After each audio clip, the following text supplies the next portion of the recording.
there's almost a constant preoccupation with me. On one hand, it would be absurd even to point it out, because of course I'm always worried about me. Me is around all the time, and me has a lot of needs, and me is touchy. Me can be hurt very, very quickly. Doesn't take much for me to get pissed off, or for me to get hurt, or for me to become very happy, and then me gets really excited, but then me really recognizes that that's going to go away, and well, what's going to happen next? And me is our focus. Kind of counterintuitive piece of it is that preoccupation with me in itself creates the suffering, because it's never enough, really. Sergei felt this joy, but then the despair about not being able to bottle it and give it away. That flipping into despair is so close at hand. And I think part of it is that we get so attached to our own comfort, and we don't kind of just recognize that the weather changes, and the mind weather changes. And sometimes I'm tired. When Sergei was talking, I was remembering, I won't get the poem quite right, but there's a poem by our, my teacher, my great-grand teacher, Zen Master Bon Soeng. And he starts off the poem, he says, "Very tired this morning, so this Dharma talk is very complicated.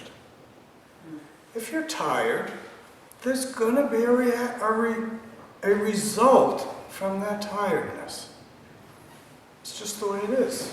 But then there's the evaluation. I'm supposed to give a very clear, simple Dharma talk, and it's complicated, and maybe people won't like it, and then maybe people won't like me, and then maybe I'll lose my position, or whatever the story that we just get lost in. It's just a story. And the challenge is to forget ourselves. To quote that wonderful quote from Zen Master Dogen, to study Buddhism is to study the self. So we ask this question, what am I? And we look. But he said, to study the self is to forget the self.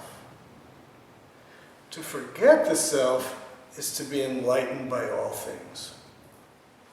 When we see, when we hear, when we smell, when we touch, there's just that experience. It's a second level of thinking about it to go, I see it. Really, all there is seeing, smelling, experience, joy, happiness. But because we're so preoccupied with me, we twist it into I am seeing, I am happy. And then we're locked in the egocentric view, which creates our suffering. So we lose the joy we get when we start to think about ourselves.